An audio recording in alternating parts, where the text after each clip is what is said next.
Good morning, everyone, or more like good afternoon. I know I'm late today, but thank you for tuning in to Rise and Shine with Miko. So, I noticed one thing when I'm like dancing and jamming and just being myself, I get more engagement. So, that should be saying something about my energy when I'm just fully in my essence, fully like being me.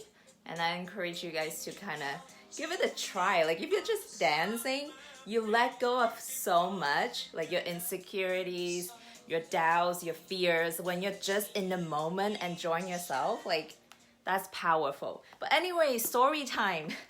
Okay, so I discovered two things yesterday when I was on a powerful call with one of my coaches, and we discovered two distinctive memories that I had in my past growing up as a little kid that is still impacting me to this day.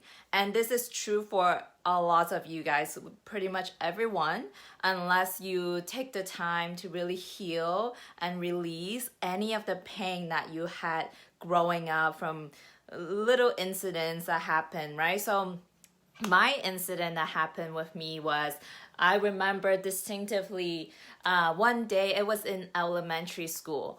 I was in Hong Kong and the teachers there were super strict, super disciplined.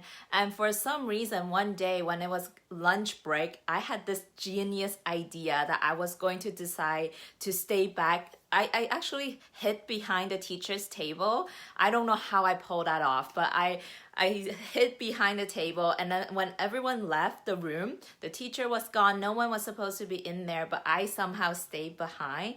And then I remember just I kind of started exploring the room. I was just so curious. I was looking at the erasers, the pencils, like all the fun stuff that my teacher had on her table. And I was just like looking at it, being so curious and exploring the environment.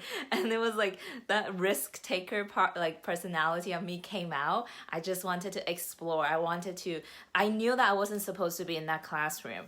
And so I felt like that sense of like riskiness, like it was kind of scary. What if I get caught? Like I was in that adrenaline, the energy was pumping, and then obviously a teacher walked by and she caught me. She caught me in the room when I wasn't supposed to be in the room, and she thought that I was trying to steal. But when I was really literally, I was just curious. I was looking at the eraser on the table, but then she thought that I was trying to steal something. So obviously I got into massive trouble. She called my mom, and then like I think I got a whooping, or I got yelled at so much by my mom that night. And I just remember in that moment I was feeling so scared, and I felt so lost and confused because I truly, like as a little kid, I truly was just curious.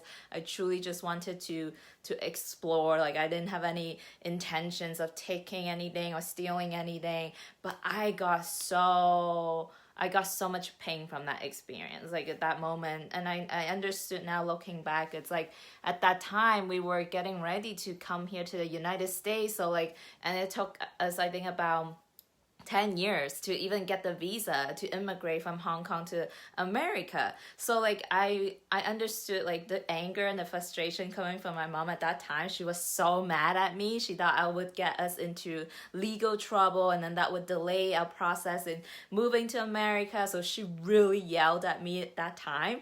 So that moment, what I got from that was after that incident, when I was simply in my curious, like explorative, risk-taking personality part of me, when that came out, I got pain as a result of that. So that was a story that I've been living with the rest of my life. Like I would be afraid to be myself. I would be afraid to be curious, to have fun, to be that spunky, like frisky, sassy part of who I am. Like I kind of hit that underneath of me because I didn't want to feel pain again. I didn't want to let that part of me come out because that equaled my mom yelling at me when I was a little kid. And I never fully processed those emotions and fully processed that pain. So it was a story that I carried along my entire life. So that was story number one. And then the second story that came up to my mind yesterday when I was on a call with my coach was it was when I was even way younger. I think I was in preschool. Maybe I was 2 or 3. I can't remember exactly, but that was in China. And I remember one day, me and my twin sister, obviously, we went to the same preschool. We had the same teacher. And then one day I was just like, I came into the restroom. I came into the classroom after I went to the restroom. And I just couldn't find my twin sister. And we would always be together, right? Like, I couldn't find where she was. And I was starting to get freaked out. I was worried. I was concerned. And I was like, where's my sister? And then the teacher, one of the teacher came in and told me, like, the other teacher took her on a motorcycle ride and to take her to get lollipop.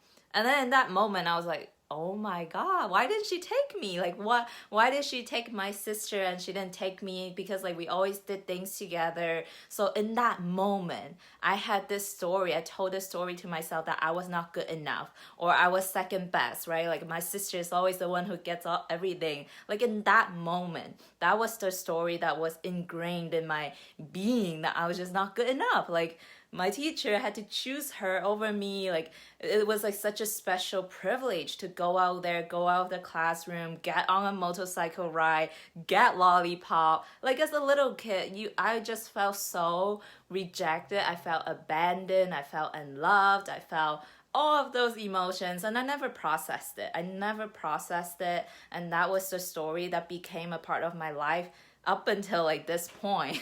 I'm 25 now, and it was a story that it would show up in romantic relationship, right? I'm always second best, so I would always attract the partner or the guys that would treat me as though I'm second best, because that's the message that I'm sending out, right? That's the message, that's the energy that I am conveying to people. Like, hey, look at me, I'm second best. So obviously that's how people are going to treat me. So that came to light for me. And then like the way that we process those emotions was fully go back in that time and to fully feel everything that I felt in that moment. And then we shift into like me now as 25-year-old Miko, knowing everything that I know, going back in time. Like, what would I say to little 2-year-old Miko in that moment? So I told her, you know what? This is an exciting time that finally you get to be independent from your twin sister, and finally for once I get to be me. I get to be Miko. I wasn't only like just a twin, right?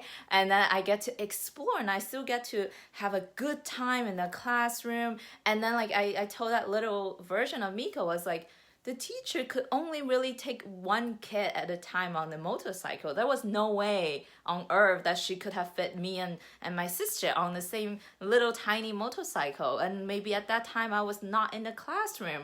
I was in the restroom and she didn't see me. So that's why she took my sister, right? So many different reasons could have happened that resulted in that incident, but we only saw one side of the story, and that was the story that we told ourselves. And until we process that, until we release it, it's gonna be a story that will continue to dictate your life, which has for me in the past 25 years. So when I really truly felt that, and then knowing that I was safe, knowing that I wasn't abandoned, knowing that I'm still loved, and it just kind of released some of that pain from my body. And then same thing with that first story that I just shared about me being caught in a classroom when I wasn't supposed to be in there, me being accused of stealing when I really wasn't stealing. It was just like another time that I guess knowing, like that lesson taught me that I get to be this curious, this explorative version of me, but at the same time I also get to be responsible. I get to be both, and it's not either or, right? I feel like my whole life I've always been kind of serious. I take things like as though it's such a big deal because I don't want to break the rules. I don't want to get into trouble. I don't want to get yelled at. But I get to be me, like this fun, this outgoing, this curious version of me, but at the same time I also get to be responsible. I get to know like my action and my decision to break the rules to stay in that classroom, it's going to impact other people. It could have impacted my whole family with immigrating to the United States. So all I'm saying is that, number one, you have incidents from your childhood that is still impacting your life to this day. that you're unaware of, that you're unconscious of, but it is creating a pattern that doesn't serve you. So there's something going on there, okay? That's number one. Number two, the only way for you to transcend that and for you to get out of those patterns is obviously you need to be aware. You need to fully feel and experience all that pain, all that frustration, all that rejection once again in order for it to release. Because what you repress, suppress. So you really got to go there again. You got to feel the pain again. You can't avoid it. You can't run away from it. And that's the only way that you're going to heal from that and move past that. So I hope this was helpful, guys. It was so fun to share some story about my childhood. Let me know what is showing up for you guys. Like, think of any times in your childhood where you felt pain, where you felt rejected, where you felt you weren't loved, and how that shows up even to this day. Like, how does that make you show up in your relationship, in your business, in your work life, whatever that is. Look, do some digging today. Stephanie, I just talked about this yesterday. That's awesome. Yeah, it's so powerful. So think about it. Think about what patterns you have right now and where did that come from. So I hope this was helpful, and let me know what other things are showing up for you in the comments. I'm going to go back and reply to every single one of you and share this if this resonated with you. All right, guys, I'm sending so much love from my heart to you, and I'll see you tomorrow morning for Rise and Shine.